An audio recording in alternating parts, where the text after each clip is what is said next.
The next day, December 31st, regional health officials in Wuhan indicated they were treating dozens of patients with an unknown viral pneumonia. And within days, Chinese officials detained Dr. Li, 7 others, for spreading false statements on the internet. China saw then that it had an emerging public health crisis on its hands. They knew. China could have prevented the deaths of hundreds of thousands of people worldwide. China could have spared the world a descent into global economic malaise. They had a choice, but instead, China covered up the outbreak in Wuhan. Its National Health Commission ordered virus samples destroyed on January 3rd. China disappeared brave Chinese citizens who raised alarms. It deployed its propaganda organs to denounce those who politely called for simple transparency.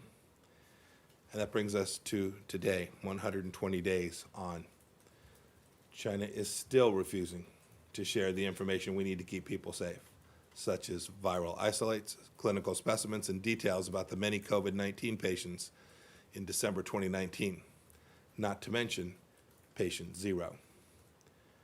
Our truth-telling and calls for transparency aren't about politics. It's not about bullying. It's not about blame. It's about the ongoing need to save American lives. This is an ongoing threat. Today, ask medical professionals in New York City. I think they'll agree with that. We need countries to share reliable data in a timely way now and the next time that a calamity like this hits. We need reliable partners. As a result of China's choices, countries are starting to understand the risk of doing business with Chinese Communist Party and taking action to protect their people. A few examples. In recent weeks, Nigeria, Kazakhstan, and France have demarched the Chinese Communist Party ambassadors for a whole host of lies and misdeeds. Spain has returned defective test kits made in China. That country, the Czech Republic, other nations have received shoddy PPE as well. The Australians and the Swedes have called for an independent review into the outbreak. And my friend Dominic Raab has said that the United Kingdom can't go back to, quote, business as usual, end of quote, with Beijing. Even the EU's foreign affairs chief admitted that Brussels has been, quote, a little naive, end of quote, about China. I'm heartened by this newfound realism. The free nations of the world are starting to understand that China doesn't share those democratic values that we hold dear or their economic interests, and that this matters to the entire world. There's no true win-win with a communist regime unless you get to the fair terms that President Trump has talked about and the reciprocity that President Trump did in the Phase 1 trade deal. Now countries have a chance to further insist on what's right for their people. Today I want to call upon all nations, including those in Europe, to support Taiwan's participation as an observer at the World Health Assembly and in other relevant United Nations venues. I also call upon WHO Director General Tedros to invite Taiwan to observe this month's WHA, as he has the power to do and as his predecessors have done on multiple occasions. Turning to the subject of those who are trying to do good around the world. Today, the United States is committing an additional $130 million in global health and refugee assistance, bringing our total devoted to fighting COVID-19 to more than $900 million in more than 120 countries. Congress has provided $2.4 billion in total.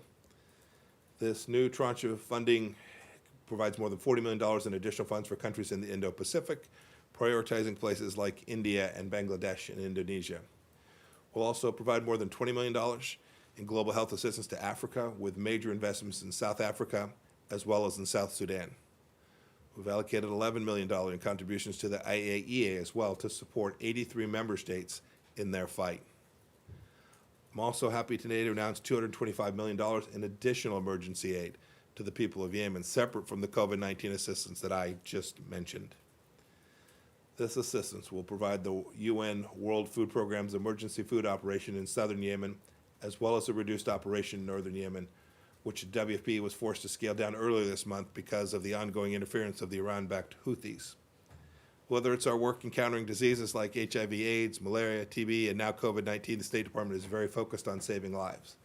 And by implementing the Protecting Life and Global Health Assistance policy, President Trump's administration has gone further than any in history in making sure that tax dollars do not subsidize the global abortion industry. We'll continue to do that. A couple of quick items, and then I'll take a handful of questions. First, I mentioned Hong Kong last week. Right now, we're delaying our report to Congress that will assess Hong Kong's autonomy to allow us to account for any additional actions that Beijing may be contemplating in the run-up to the National People's Congress that would further undermine the people of Hong Kong's autonomy as promised by China when they entered into the agreement with the people of Hong Kong. Also, I'm excited to report that negotiations on the U.S.-UK Free Trade Agreement are now underway, something President Trump has sought for a long time. A few matters related to the Islamic Republic of Iran. Last week, the United States sanctioned an individual and his company who were doing business with the IRG Quds Force for years, generating revenue and resources for their terror campaign. Anyone conducting business with Iranian entities should exercise extreme caution to ensure that they are not working with the IRGC. And I'd like to take this moment to commend our German friends for banning Hezbollah and taking strong action against suspected Hezbollah supporters. Hope that all other EU member states will follow. Our gratitude also goes out to Switzerland, the United States protecting power in Iran for now 4 decades, for its efforts to extend Michael White's medical furloughs seeking humanitarian furloughs for Siamak Namazi and Murad Tabaz, and bringing home all U.S. citizens wrongly detained. We welcome their assistance and we appreciate all that they've done. We're not the only nation whose citizens are subject to Iranian regime's brutality. I was appalled to see reports last week of Iranian guards on the border of Afghanistan's Herat province abused, tortured, drowned Afghan migrants who dared to cross the border simply in search of food and work. We encourage the Afghan authorities to undertake a full investigation and to seek to hold those perpetrators accountable. Let me close on an upbeat note by mentioning 2 human rights victories. First, the United States was pleased to see the transitional government in Sudan take the first steps to ban female genital mutilation and cutting. It's a big step, a bright step closer to a future in which all women and girls worldwide won't have to suffer this barbaric practice. It would be great to see nations like Somalia, Equatorial Guinea, and Djibouti, where FGM is widely practiced, follow Sudan's lead. Second, it's only fitting that on the same weekend as International Press Freedom Day, the family of Daniel Pearl successfully challenged a lower court ruling that overturned the conviction of 4 individuals responsible for Danny's kidnapping and murder. We welcome the government of Pakistan's commitment to ensure that justice is done in this case, including by filing their own appeal. Finally, while on the topic of South Central Asia, I want to give a shout out to one of my colleagues, Alice Wells, as she prepares to depart the State Department. She's done remarkable work. I've worked closely with her. She is an exemplary diplomat who, for more than now 3 decades, has served the American people. I want to wish her all the best in her future endeavors. Happy to take a couple questions. Okay, Nike. Good morning. Thank you. Good morning, Mrs. Secretary. Morning. How are you? I'm good. I hope you're well. On behalf of the press corps, we are very sorry for your recent loss. Our deepest condolence to you Thank and you. your family. That's very kind. Thank you. On China, what do you mean when you say there is enormous amount of evidence that the virus is from the Wuhan lab? The reason I ask is because Army General Mark Milley said yesterday that we don't know if the virus emerged from the Wuhan lab. Separately, when the COVID-19 was gaining momentum in January and early February, did Chinese officials reassure American officials that it was under control and would be resolved on its own, maybe because of the warming weather? Do you feel they misled you? Is the administration pondering punitive measures on China? Thank you. So I'll take the questions in sequence. So I saw General Milley's statements entirely consistent with what I think everyone in the administration has said, including President Trump. The intelligence community is still figuring out precisely where this virus began. Here's how this could get solved really quickly. The Chinese Communist Party could do what they're committed to do under their obligation to the World Health Organization, to be transparent, to be open, to do the simple things that nations all around the world do to make sure that pandemics like this don't get out of control, and in fact, importantly, stay out of control. I mentioned the number of days. This is an ongoing challenge. We still don't have the samples that we need. We still don't have the access. We collectively, the world, don't have the samples to me. It's not even just that in the moment they couldn't do the right thing. They continue to be opaque. They continue to deny access for this important information that our researchers, our epidemiologists need. And importantly, this could happen again. These are the kinds of risks. This is why when I see people say, well, America is bullying the Chinese, we're demanding of them only what we demand of every nation, right? Be transparent, be open, be a reliable partner. The very things the Chinese say they want to cooperate. Great. Cooperation is about action. It's about opening up. It's about sharing this information. So the details of where patient zero, where this began, are things that are knowledge that's in the possession of only the Chinese Communist Party. They're the ones that can help unlock that. If they need technical assistance, we're happy to provide that assistance to them. The world needs answers to these questions for not only the current moment, but so that we can make sure that we reduce the risk that something like this could ever happen again, with thousands and thousands of lives lost and enormous economic cost to the entire world. As for the details, I think the administration's laid out a timeline of what we've seen.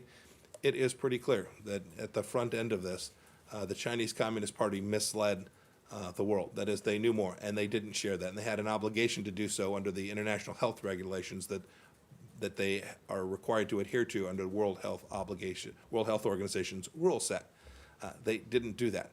The World Health Organization also failed to do that. And it's not only that they didn't enforce, but the World Health Organization needs to still demand that there be an investigation. Dr. Tedros needs to be just as concerned as the United States and Australia and other countries are that we still don't have access to the answers we need. These are important issues that are ongoing, real issues, and we need to get them resolved. Michelle. Yeah, thank you. Good morning, yes, sir. Sorry for your loss first. Thank you very much. On Israel, Israeli media have said that you are traveling to Israel next week. Can you confirm that? And on the other hand, Israeli defense officials said that Iranian forces are pulling out of Syria and closing military bases there. Can you confirm these reports? And since you mentioned Sudan, did you approve the nomination of Noordin Sati as Sudan ambassador to Washington? And when are you planning to send a U.S. ambassador to Khartoum? So the last question is, we're working to get each of those things done with respect to Sudan. We think what they've done is remarkable. We want to support that. And so whether it's their ambassadors being credentialed here and accepted here, and us being prepared to send an ambassador there, we're working our way through that. We're going to get it done just as quickly as we can. I don't have any travel to confirm, but I think in the upcoming hours and days, you'll see an announcement. We're hoping to get back out and be on the ground to do the things that the State Department needs to do, that we physically need to be located in those places for. We're hoping we can get that started up before too long. It'll start off smaller, but we're hoping to get back at it, just like we're hoping that we can get the economy back open, not only here in the United States, but all across the world as well. I don't have anything that I can add to with respect to what the Israeli defense, sounded like it was an Israeli defense official that said that.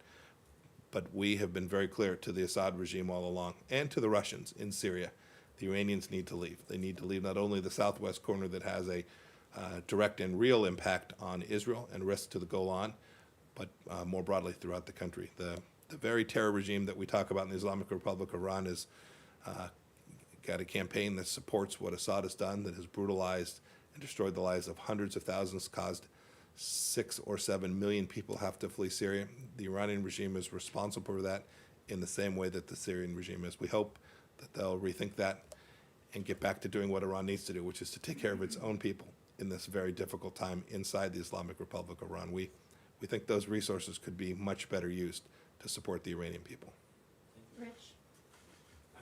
Rich, how are you? Good, how are you? Way in the back today. Yeah, I know. Good thing I have my contacts in today. Would you be able to tell us, or does the U.S. know who may have initiated or bankrolled this operation in Venezuela from over the weekend? And has the State Department started engaging the Maduro regime about the 2 Americans who are reportedly in custody there? So your first question, as I think the Secretary of Defense said, or maybe it was the Chairman, Joint Chiefs of Staff, and the President too, there was no U.S. government direct involvement in this operation. If we'd have been involved, it would have gone differently. As for who bankrolled it, we're not prepared to share any more information about what we know took place. We'll unpack that at appropriate time. We'll share that information that makes good sense.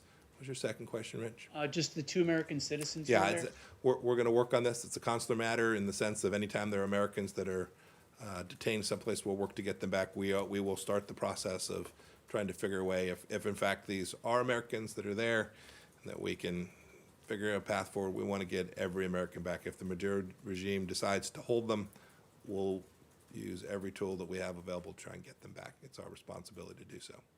Nick?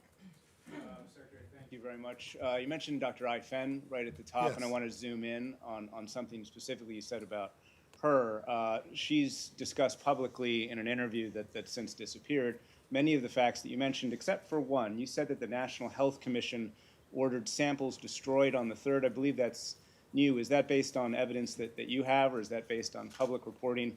And to zoom out a little bit on China, the U.S. And the EU. The EU has not joined your call to investigate China. At the beginning, as you know, the U.S. didn't participate in the EU Vaccine Donors Conference. Are the U.S. and the EU on the same page when it comes to China and COVID-19? Let me see what I can get you that supports the statement that I made, see what we can get you material. I'll make sure the team does that. Second, so, you know, the EU held a donors conference. China was there. So the party that perpetrated this, right, this began in Wuhan, China, was there. And we regretted there wasn't a call for transparency from them. I think that's always appropriate. And they, you know, it turned out, as I understand it, Chinese Communist Party didn't show up with a dime either. I talked about all the assistance that we've provided. We will continue to provide. If you look at the response around the world, who it is that's actually leading the response to this global pandemic, it is not close. It is the United States of America, and it will continue to be so. We'll continue to work with our partners all across the EU, not just the French, the Brits, and the Germans, who sometimes are conflated with the EU. We're working with countries all across Europe. We think they are coming to see, just as the United States sees with great clarity, how this came to be, how it could have been different, and importantly, the things that need to change, both now to prevent the ongoing crisis, the things I talked about in my opening remarks, and the things that need to change such that we reduce the risk of something like this ever happens again. I think the people all across Europe are seeing how this came to be, and they are not going to tolerate business as usual as we move forward. Just why not show up to that donors conference then? We're going to do everything we can in every forum to provide both the resources, technical skills, and the leadership to deliver a response here. We'll do that, and we'll do that with our European partners. We'll find the right forums to do that. Okay, last question, Barbara. Mr. Oh, hi, Secretary, Barbara. hello. I just want to go back to Nike's question because it's kind of puzzling. You had all these statements. General Milley, she mentioned about he doesn't know. Dr. Fauci said there was evidence that strongly indicated the virus evolved in nature, not in a lab. Yeah, no, that's all. There That's are all reports consistent. that That's all intelligence sharing among Five Eyes shows it's Barbara, very we've been unlikely through it it, came from Barbara. a lab, and so on. So I'm just wondering. Yeah. And also, the IC statement last week doesn't sort of talk about any evidence. Are you basing your assertion on information Barbara. that all of these parties do not have? And a second question Barbara, about Barbara, the let me just put this to bed. Your efforts to try and find to spend your whole life trying to drive a little wedge between senior American officials, it's just false. Barbara, every one of those statements is entirely consistent. Every one of them. Lay them down together. There's no separation. We're all trying to figure out the right answer.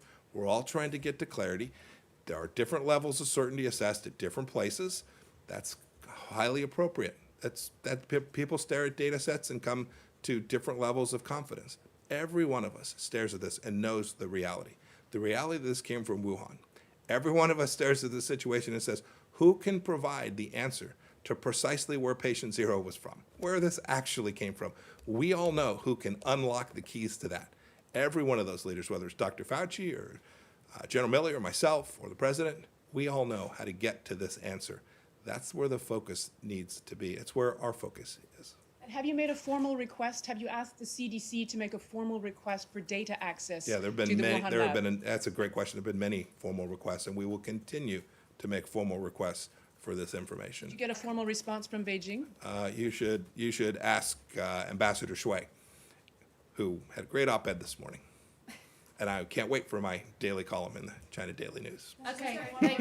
No, he's gotta go. All right, go ahead. Okay. Yeah. Following up on my colleague's question, I actually have your statements from last week where you did Yeah. a lot of interviews with some of conservative colleagues. Anytime you want to come down and talk to us, by the way, feel free. I can hardly wait. But seriously, but you said in multiple interviews on May 1st, April 30th, and other days, some version of, we don't know if the virus came from inside the lab in Wuhan. And then on Sunday, you said there's enormous evidence the Those are- virus came from inside the lab. Those are both true. So did the intelligence change over the weekend? Those statements are both true. They're entirely consistent.